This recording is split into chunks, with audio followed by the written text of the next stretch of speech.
Es el tema número 15 de esta serie. Yo le he titulado, como usted puede verlo, ¿estás listo para presentarte ante Él?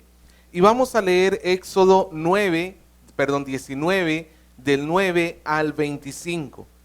Dice la palabra de nuestro Dios. Y 9. Entonces Jehová dijo a Moisés: He aquí, yo vengo a ti en una nube espesa, para que el pueblo oiga mientras yo hablo contigo, y también para que te crean para siempre. Y Moisés refirió estas palabras a Jehová, del pueblo a Jehová. Y Jehová dijo a Moisés: Ve al pueblo y santifícalos hoy y mañana, y laven sus vestidos. Estén preparados para el día tercero, porque al tercer día Jehová descenderá a ojos de todo el pueblo sobre el monte Sinaí. Y señalarás término al pueblo en derredor, diciendo: Guardaos, no subáis al monte, ni toquéis sus límites. Cualquiera que tocare el monte, de seguro morirá. No lo tocará mano, porque será apedreado o asaeteado. Sea animal o sea hombre, no vivirá. Cuando suene largamente la bocina, subirán al monte. Descendió Moisés del monte al pueblo y santificó al pueblo y lavaron sus vestidos, y dijo al pueblo: Estad preparados para el tercer día, no toquéis mujer. Aconteció que al tercer día, cuando vino la mañana, vinieron truenos y relámpagos, espesa nube sobre el monte y sonido de bocina muy fuerte, y se estremeció todo el pueblo que estaba en el campamento. Y Moisés sacó del campamento al pueblo para recibir a Dios, y estuvieron al pie del monte. Todo el monte Sinaí humeaba, porque Jehová había descendido sobre él en fuego, y el humo subía como el humo de un horno, y todo el monte se estremecía en gran manera. El sonido de la bocina iba aumentando en extremo. Moisés hablaba y Dios le respondía con voz tronante. Y descendió Jehová sobre el monte Sinaí, sobre la cumbre del monte, y llamó Jehová a Moisés en la cumbre del monte, y Moisés subió. Y Jehová dijo a Moisés: Desciende, ordena al pueblo para que no traspase los límites para ver a Jehová, porque caerán multitud de ellos. Y también sé que se santifiquen los sacerdotes que se acercan a Jehová, para que Jehová no traiga sobre ellos, no haga en ellos estrago. Moisés dijo a Jehová: El pueblo no podrá subir al monte Sinaí, porque tú nos has mandado diciendo: Señala límites al monte y santifícalo.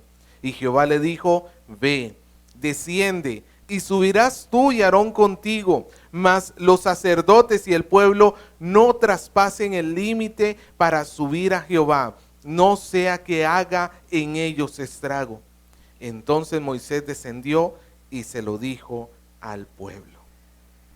Hermano, creo que para ninguno de nosotros es un secreto que los bomberos en el Perú están muy mal equipados. Para nadie es un secreto eso. Hace unos cuantos meses, en el mes de marzo, 2 bomberos resultaron gravemente heridos cuando sus trajes de bombero, que supuestamente les deberían garantizar el acercarse al fuego y no sufrir quemaduras, estos 2 bomberos sufrieron quemaduras y terribles heridas porque sus trajes no los protegieron. Y es que no hay nada más peligroso que enfrentarse a una situación de riesgo con el equipo y no portar el equipo adecuado. Pues aquí tenemos al pueblo de Dios listo para presentarse, como quien dice, cara a cara con Dios. Y la pregunta es: ¿cómo crees que debería presentarse el pueblo? O más personal, ¿cómo debemos nosotros reaccionar ante el santo Dios que se nos ha acercado a nosotros. ¿Cómo nosotros deberíamos presentarnos delante de Él? Hermanos, hoy el propósito de este mensaje es que estudiemos la santidad de nuestro Dios para que seamos concientizados de delante de quién estamos.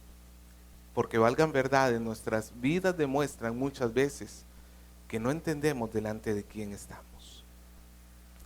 Para hacer un pequeño recuerdo de dónde estamos hasta ahorita, recordemos que las historias de la liberación del pueblo de Dios ya quedaron atrás en la primera mitad del libro. Aquí ya estamos en la segunda mitad del libro, donde se nos abre un nuevo tema.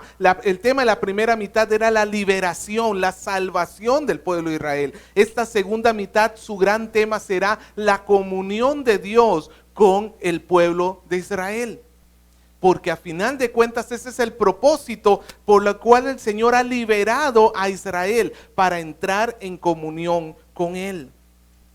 Así que Israel ha pasado por el desierto, está a los pies del monte, y como recordamos la semana pasada, el Señor les dio su pacto. Ustedes van a aceptar el vivir para mí, el ser gente santa, van a aceptarme a mí como Señor y Salvador, por decirlo así, parafraseado. Y el pueblo dijo, sí, lo vamos a hacer. Haremos todo lo que el Señor nos dice. Ahora el Señor les va a mostrar qué implicancia tiene el ser pueblo de Dios. Porque los gentiles ignoran quién es Dios.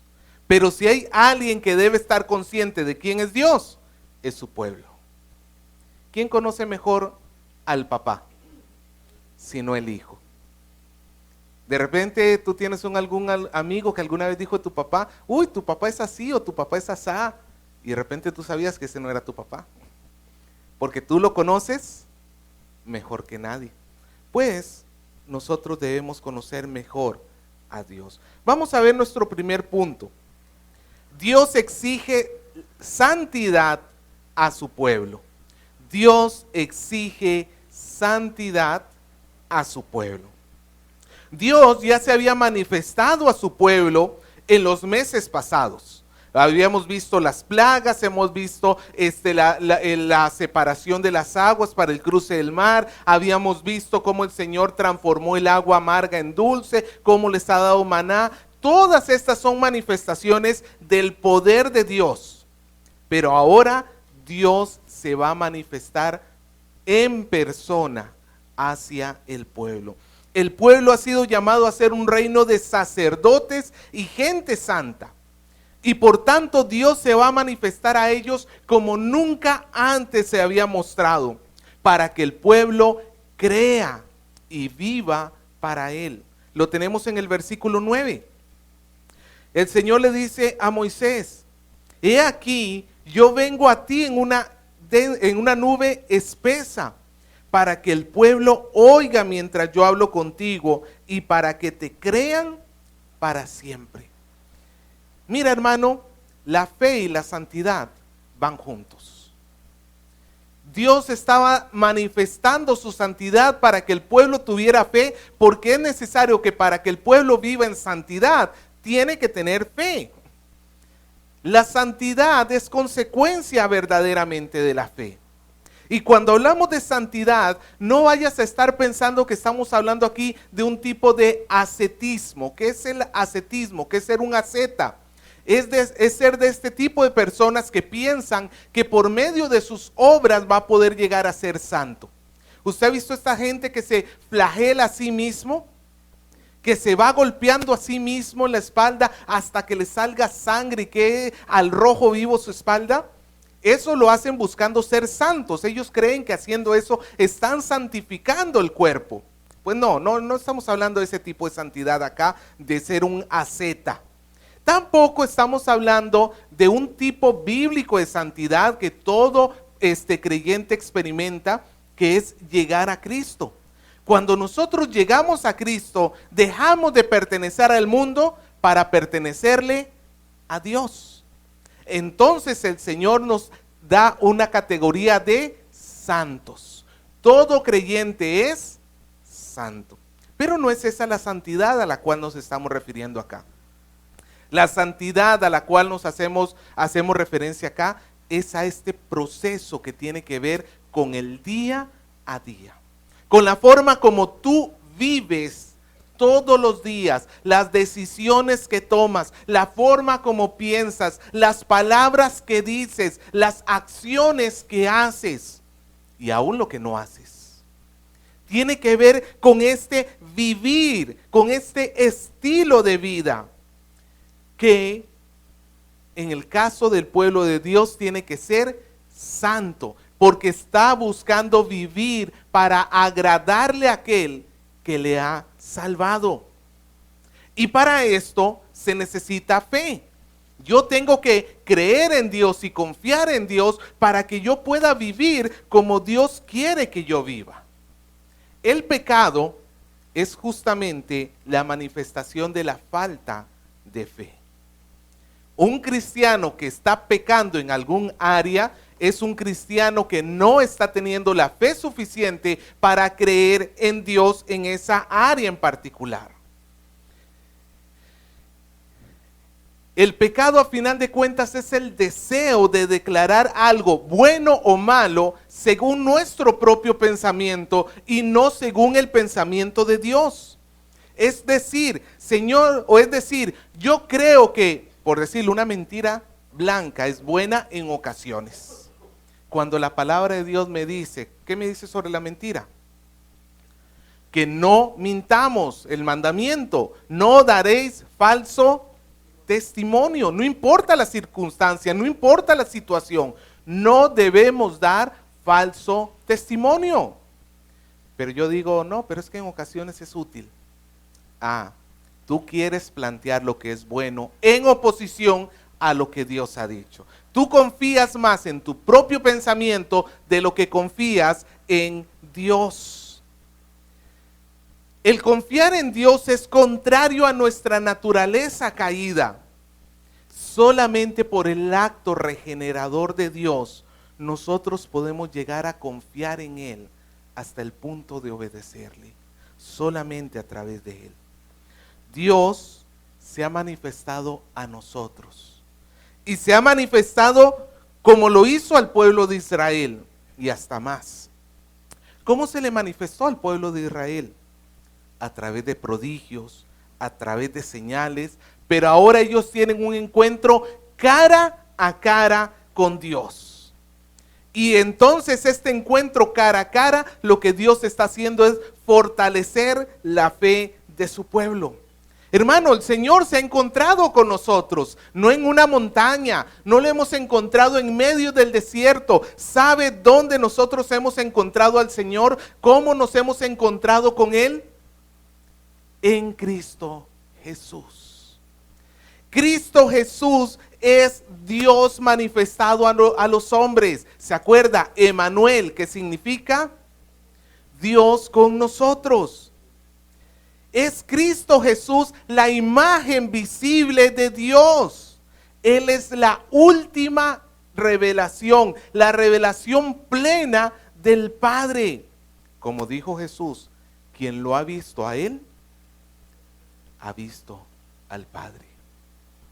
Hermano, si tú eres cristiano, Dios se te ha presentado a ti. Tú no tienes que andar buscando ese tipo de experiencias que se nuble el cielo y salga una nube, una voz de las nubes que diga, tú eres mi. No, hermano, quien ha visto a Dios, a Jesús, ha visto al Padre. Y ante tal revelación, nosotros hemos recibido la fe para creer en Él, pero también el Señor se ha mostrado a nosotros para seguir fortaleciendo esa fe de tal manera que sigamos viviendo en santidad. Quien es salvo buscará la santidad. Quien no es salvo no la buscará, en otras palabras. La fe es la semilla de la santidad. Si tú ves un árbol de aguacate, diccionario peruano, si tú ves un árbol de paltas, aguacates en Costa Rica,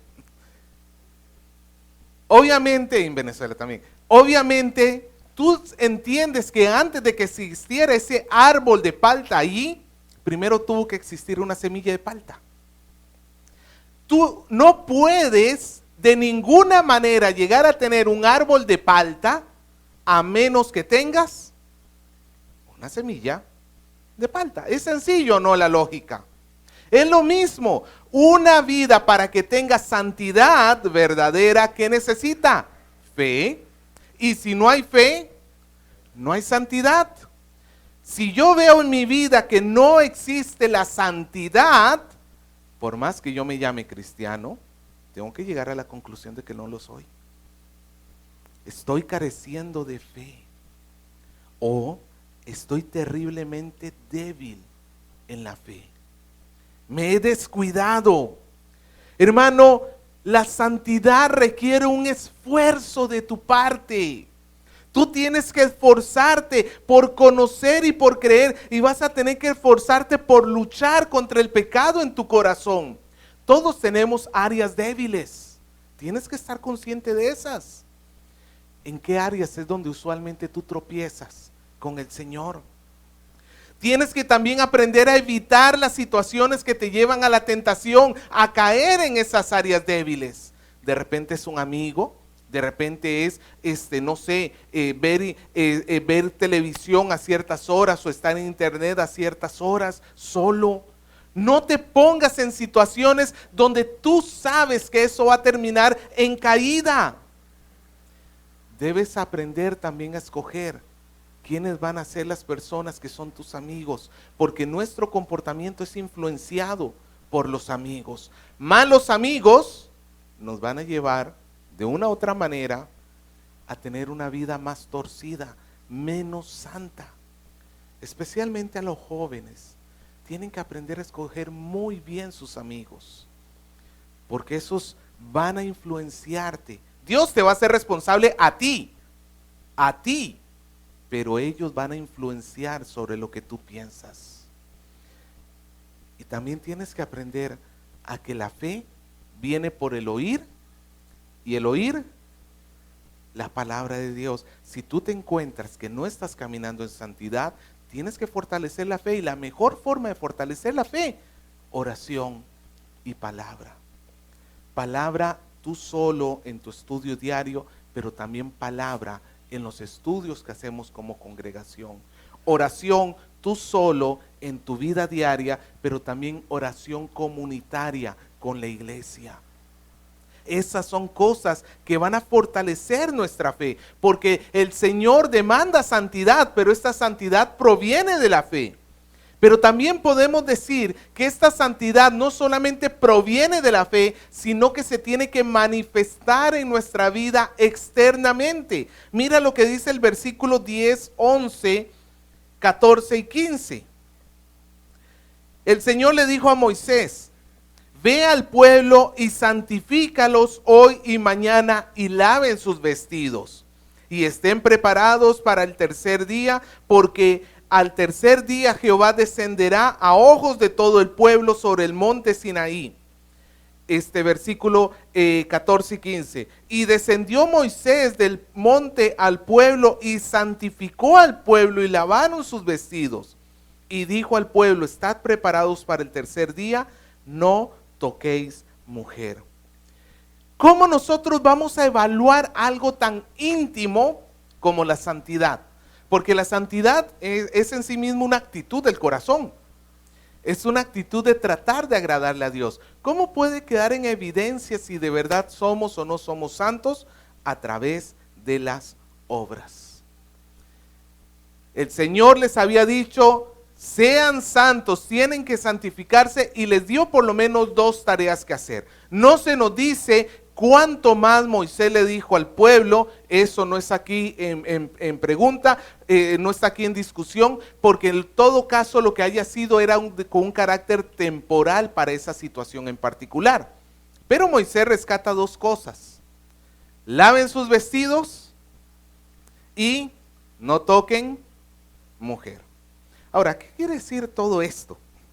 Porque pregunto, ¿cuánto lavaron su ropa antes de venir? No, hermano, no es en realidad eso lo que quiere decir. Nosotros debemos entender este tipo de órdenes que el Señor les da dentro del contexto que se están dando. No podemos nosotros simplemente decir que el detergente va a borrar las manchas del pecado. Ni el Ayudín ni el Ariel hacen eso, hermano. Ni el mejor detergente del mundo. Tampoco significa que cada vez que un esposo tiene intimidad con su esposa estaría pecando. No, también de frente niego eso, porque eso contradeciría otras partes de las Escrituras. La limpieza del pecado no es por limpiar, y también la relación marital es santa ante los ojos de nuestro Dios. Pero ¿qué quiere decir con esto, Moisés?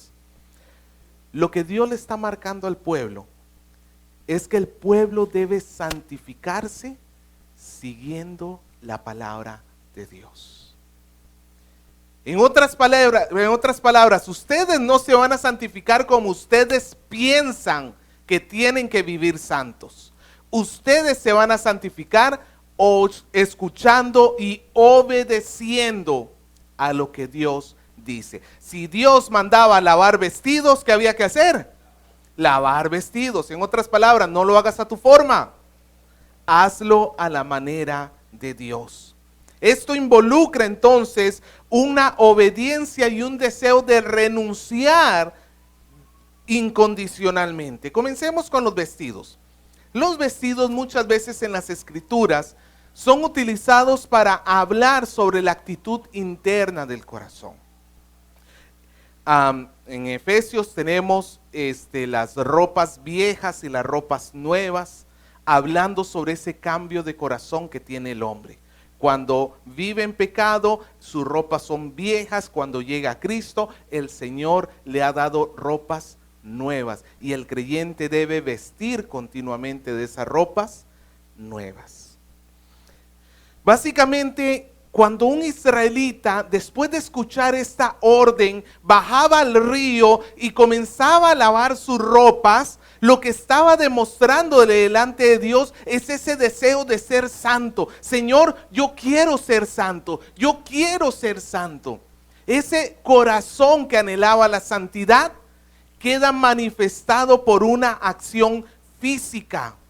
Lo mismo sucede en el caso de los casados en esa circunstancia en particular. Cuando Moisés le dijo, en estos 3 días no toquen esposa, lo que les estaba diciendo es, ustedes deben renunciar a algo momentáneamente y para esa circunstancia. Repito, esto no es para todos los tiempos ni para todos los pueblos, es en esa circunstancia. Pero lo que les está diciendo, ustedes tienen que renunciar a algo tan valioso como ustedes, momentáneamente, como es la relación íntima. Es lo que Pablo luego recoge en 1 Corintios y le dice a la iglesia de Corintios: no os neguéis el uno al otro, a menos que por un corto tiempo se separen de cuerpos para dedicarse a la oración. Y ese es el punto acá. El punto acá es que el pueblo tenía que no pensar en otra cosa, sino en Dios. Tenía que renunciar a cualquier otra cosa, aunque no fuese pecaminoso en sí mismo, pero tenía que estar dispuesto a renunciar a cualquier cosa con tal de quedarse con el Señor. Hermano, así es la santidad. La santidad nos tiene que llevar a que nosotros abandonemos cualquier cosa con tal de seguir a nuestro Dios.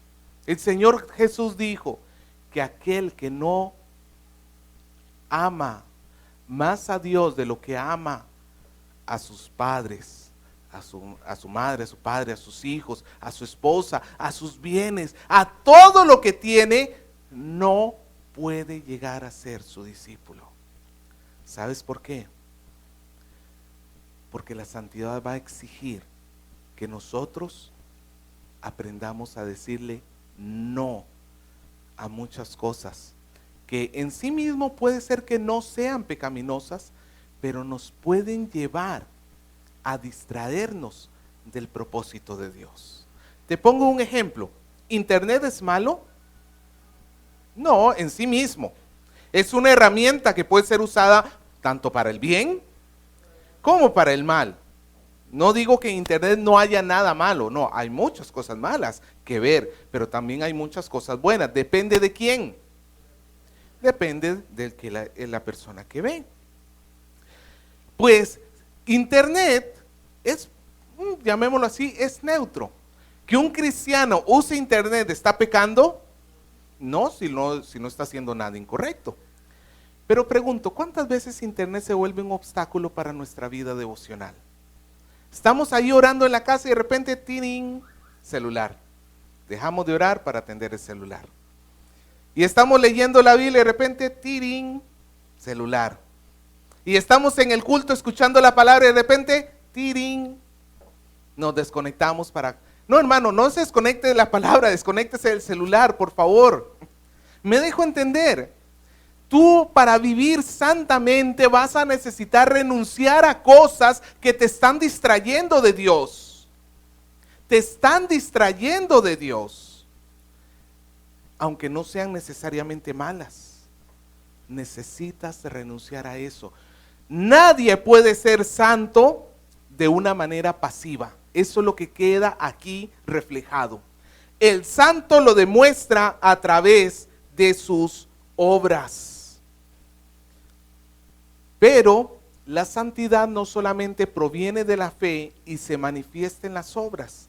La santidad también tiene que tener una actitud de vigilancia continua.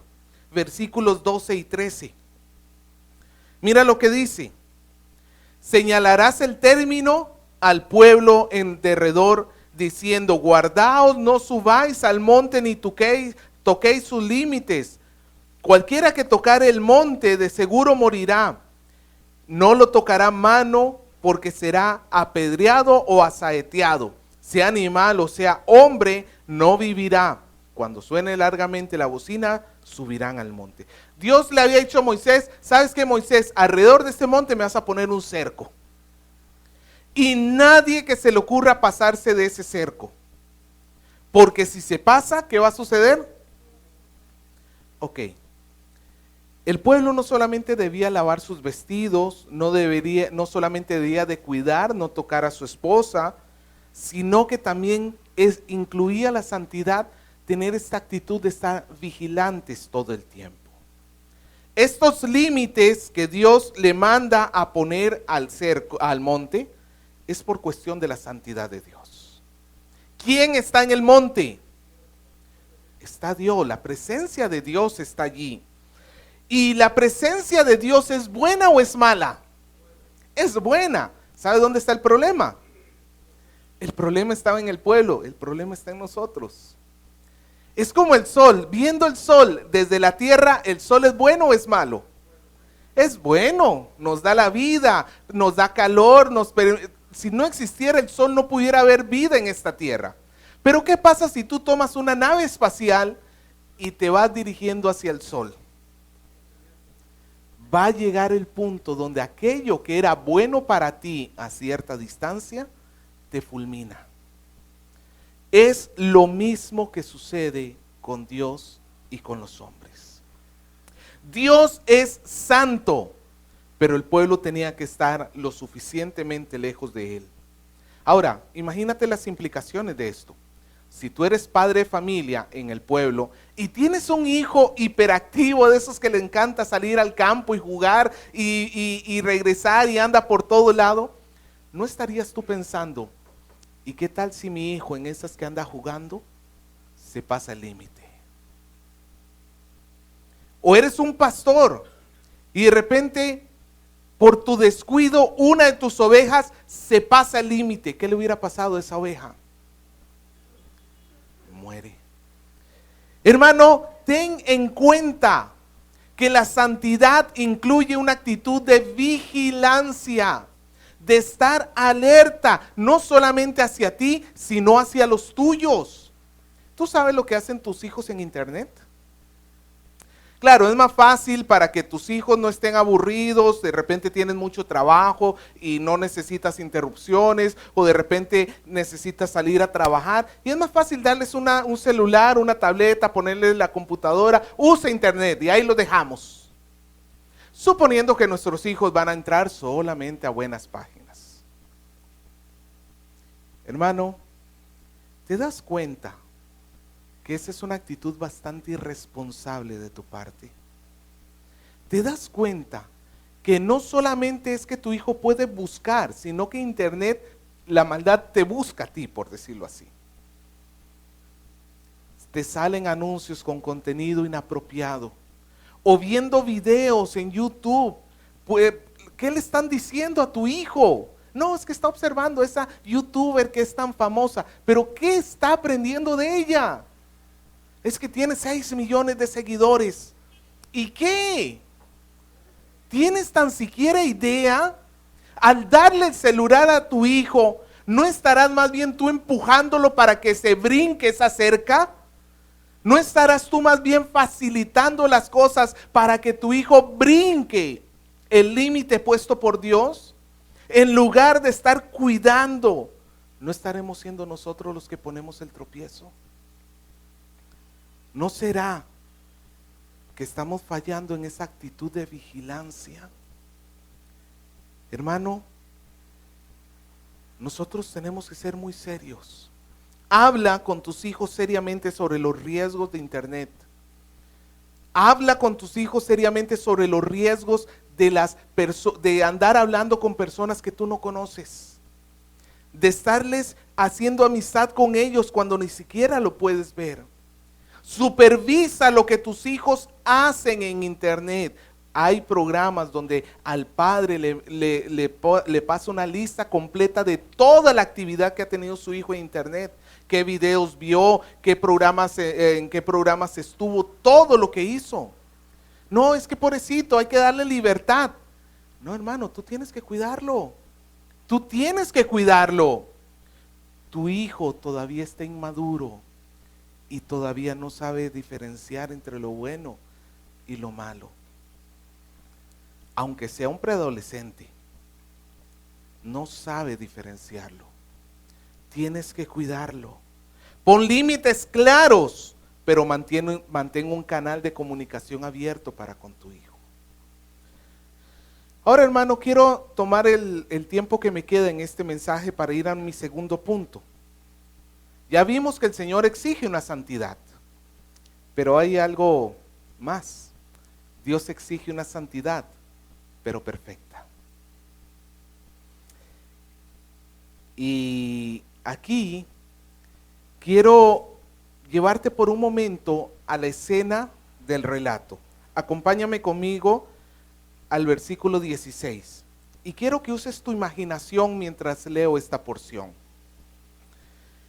Al tercer día, cuando vino la mañana, vinieron truenos y relámpagos, y una espesa nube sobre el monte, sonido de bocina muy fuerte, y se estremeció todo el pueblo que estaba en el campamento.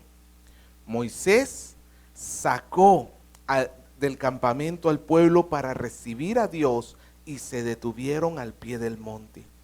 Y todo el monte Sinaí humeaba, porque Jehová había descendido sobre él en fuego. El humo subía como humo de un horno, y todo el monte se estremecía en gran manera. El sonido de la bocina iba aumentando en extremo. Moisés hablaba y Dios le respondía. Y descendió Jehová sobre el monte Sinaí, sobre la cumbre del monte, y llamó Jehová a Moisés a la cumbre del monte, y Moisés subió. ¿Puedes imaginarte esa escena, hermano? ¿Puedes imaginarte el humo, los temblores, el cielo oscuro como si fuera medianoche por más que fuera mediodía? Truenos cayendo, una bocina que tú no entiendes ni de dónde viene, pero ahí sabes, y vuelves a ver al monte y ves que está el rojo vivo. Dios se está manifestando. Y lo único que tú haces es volverte a ver a ti mismo y dices, ojalá el detergente haya hecho su trabajo. Ojalá que no haya dejado mancha alguna en mi ropa. Ojalá. Porque tu corazón se comienza a encoger. No solamente porque reconoces que eres algo insignificante delante de aquel gran Dios, sino peor aún, porque eres un pecador que se está acercando a Él. Él viene acercándose a nosotros en su santidad absoluta. Esta serie de fenómenos naturales que se nos narran acá, lo que nos ayudan es a entender que la santidad de Dios es terrible. Es terrible. Hermano, nosotros tendemos a rebajar la santidad de Dios. Dios es un bonachón. Dios es mi padre. Sí, es tu padre, eso no lo niego. Si eres hijo de Dios, si eres cristiano, Él es tu padre. Pero a veces lo rebajamos demasiado. No le tenemos miedo, no le tenemos temor. No nos damos cuenta de quién es Él. Por eso no le tememos a pecar. Por eso no nos importa si vivimos o no vivimos para Él. Somos inconscientes. Es cierto que en el Señor, en Cristo Jesús, nosotros tenemos entrada ante el trono de la gracia. Pero es como si tú te estuvieras metiendo un incendio ardiente, pero nada más cubierto por un escudo. Hermano, déjame decírtelo de esta manera. En el Antiguo Testamento no es un Dios diferente al del Nuevo Testamento. Algunas personas dicen, en el Antiguo Testamento Dios es ira y en el Nuevo Testamento Dios es gracia. No, es el mismo, Dios es el mismo ayer, hoy y siempre. La única diferencia, si tú entrabas bajo el Antiguo Testamento a Dios, tú entrabas a un incendio desprotegido. La única diferencia con respecto al Nuevo Testamento es que tú estás entrando al mismo incendio, solamente que protegido. El incendio no ha cambiado. El incendio no ha variado, no ha disminuido su intensidad. Sigue quemando como siempre se ha quemado. La única diferencia es que ese fuego no te toca, porque tienes una protección. Por eso es que el cristiano, en lugar de utilizar esa protección como excusa para seguir pecando detrás de la protección, al contrario, eso debería llevarlo más bien a mantenerse más firme y dentro de la protección. No quiero sacar ni la mano porque ¿qué pasa si me quemo? Hermano, la santidad de Dios tiene que llevarnos a vivir una vida de más santidad. Pero pastor, yo creo en un Dios que es lleno de gracia. Sí, pero Dios también es fuego consumidor. Él es fuego consumidor y Él no va a tener por inocente al culpable. Así que más te vale, hermano, no jugar con la gracia de Dios. El relato se nos presenta y nos dice que había como humo de horno, nos dice en el versículo 18. Y este humo de horno nos recuerda cuando Dios estaba haciendo su pacto con Abraham. En Génesis 15, 17 nos dice, y sucedió que puesto el sol, ya oscurecido, se veía un horno humeante, una antorcha de fuego que pasaba entre los animales divididos. Este episodio del Sinaí es recordándole al pueblo el episodio de Abraham. Dios se manifiesta como fuego. Dios se manifiesta como fuego. En el Éxodo se manifiesta muchas veces como el fuego. La zarza, ¿cómo estaba? Ardiendo. La columna, ¿de qué era? De fuego. Y el Sinaí estaba en su cima, ¿qué había? Fuego. La presencia de Dios se manifiesta en estos relatos como fuego. Y lo que Dios quiere es que su pueblo esté consciente. Yo estoy allí. Yo estoy allí. Ahora déjame decirte algo. Dios está aquí. Dios está aquí. Y Dios está allí mientras tú estás pecando. Dios está allí. Recuerda esto, la próxima vez que tú estés dándole rienda suelta al deseo de tu propio corazón, Dios está allí. y no te consume simplemente porque tiene misericordia de ti. No te consume simplemente porque Él tiene paciencia. No te he consumido aunque lo mereces. Dios es fuego consumidor.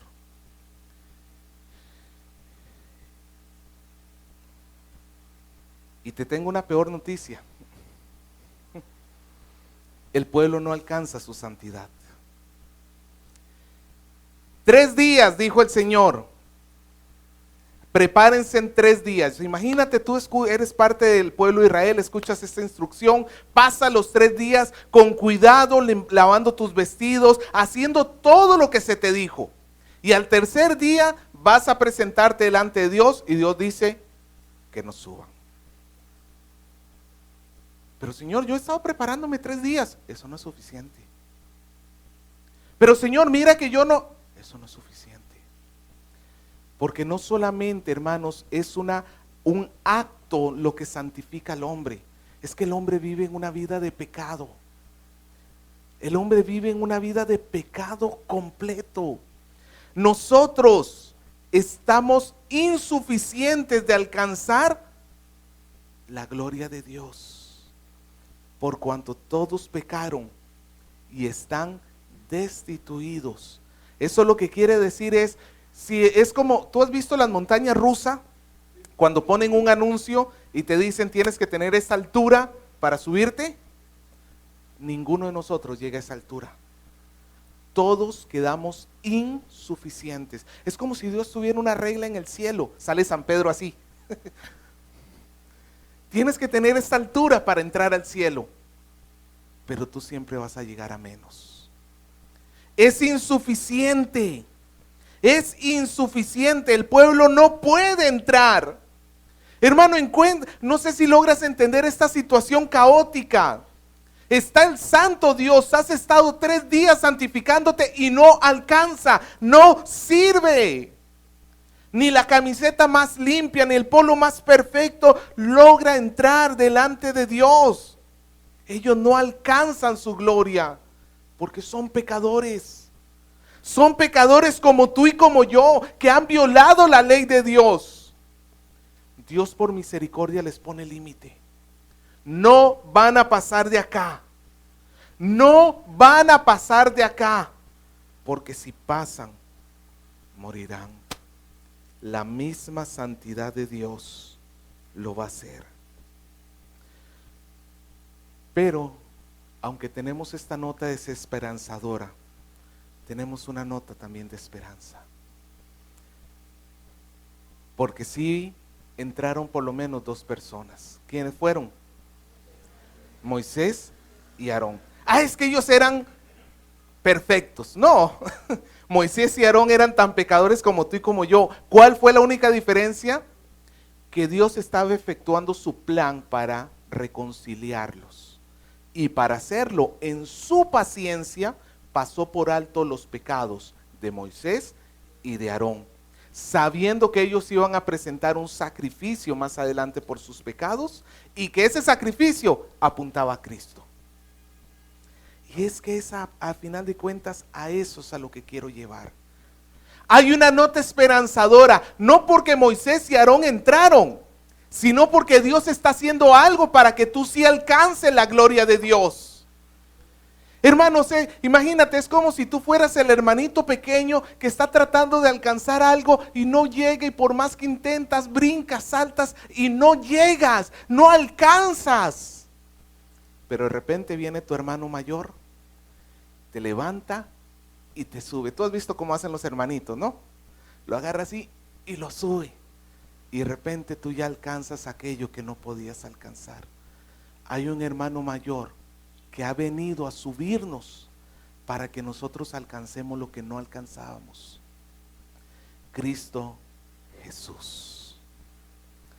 Moisés y Aarón pudieron entrar a la presencia de Dios por Cristo Jesús. Porque Dios sabía que un día su Hijo iba a venir, iba a dar su vida por ellos. Y en su paciencia Dios permitió que Moisés y Aarón entraran. Y así Dios estableció todo el sistema sacrificial, por lo cual el pueblo de Dios iba a poder entrar delante de Él. Hermanos, estamos hablando que es Cristo Jesús el que nos da la santidad absoluta. Es Cristo Jesús por el cual nosotros podemos entrar confiadamente ante el trono de la gracia. No son por tus acciones, es por Él. Es por Cristo que nosotros alcanzamos la gloria de Dios, y es por Él por quien nosotros vamos a poder derrotar todo pecado que tengamos en nuestra vida. ¿Estás tú pecando? ¿Estás tú fallándole a Dios? Corre a Cristo. Corre a Cristo con todo tu ser. Él va a levantarte para que tú puedas alcanzar lo que de otra manera te ha sido imposible. Él lo va a hacer. Aquí tenemos ilustrado lo que nos dice Hebreos 12:14. Seguid la paz y la santidad, sin la cual nadie verá a Dios. Sin santidad no se puede ver a Dios. Y el asunto es ese: tú no eres santo, pero solo hay uno que te puede hacer santo, que es Cristo. ¿Qué debería provocar esto en nosotros? Le pido que me acompañe por un momento a Hebreos 12, versículo 18. Hebreos 12, versículo 18.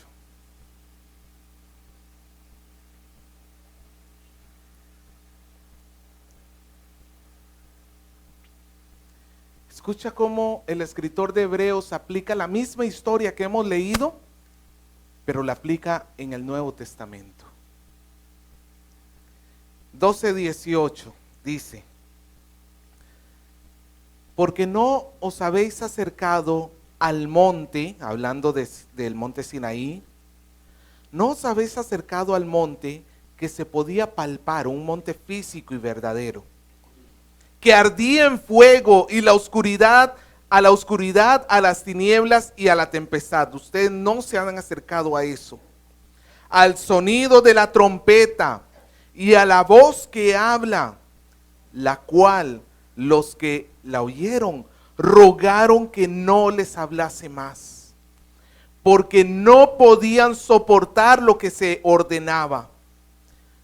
Si aún una bestia tocar el monte, será apedreada o pasada con dardo. Y tan terrible era lo que se veía, que Moisés dijo: estoy espantado y temblando. No, dice el escritor de Moisés, ustedes no se han acercado al monte Sinaí. Ninguno de nosotros hemos estado presentes ese día cuando Dios reveló su gloria. Pero nos dice el escritor de Hebreos en el versículo 21, sino que os habéis acercado al monte de Sión, a la ciudad del Dios vivo, a Jerusalén la celestial, a la compañía de muchos millares de ángeles, a la congregación de los primogénitos que están inscritos en los cielos, al Dios, el juez de todos, y a los espíritus de los justos hechos perfectos, a Jesús, el mediador del nuevo pacto, y a la sangre rociada que habla mejor que la de Abel. Mirad, no desechéis al que habla, porque si no escaparon aquellos que desecharon al que los amonestaba en la tierra, mucho menos nosotros, si desecháremos al que amonesta desde los cielos. Si ellos debieron temer y entrar en terror, cuánto más nosotros, porque ellos se acercaron a un monte, nosotros nos acercamos a la realidad, al mismo Dios. Hermano, no tomes a la ligera entonces tu cristianismo. Lucha por la santidad, porque un día vas a tener que presentarte ante Él. Y mejor es que le temas aquí en esta tierra. Mejor es que le temas en esta tierra, porque el día, si no lo haces, el día que llegues al cielo y tus ojos se estremezcan al ver la realidad de Dios, tu corazón entre en conciencia de lo terrible que es Dios, ya no va a haber oportunidad para la salvación. O te entregas en esta vida, te rindes a Él en esta vida, o pasas una eternidad de perdición, una eternidad por siempre separado de Él. Dios es terriblemente santo. Esa santidad es buena. El gran problema es cuando se encuentra con nosotros que somos pecadores. Por eso, ¿cómo debemos reaccionar nosotros? No como los bomberos desprotegidos. Tenemos que revestirnos de Cristo para que podamos entrar confiadamente ante el trono de la gracia, donde vamos a encontrar ayuda, misericordia, gracia, socorro. El que está en Cristo no temerá, pero también se esforzará. La pregunta es, hermano, ¿y dónde estás tú? ¿Estás preparado para presentarte ante Él?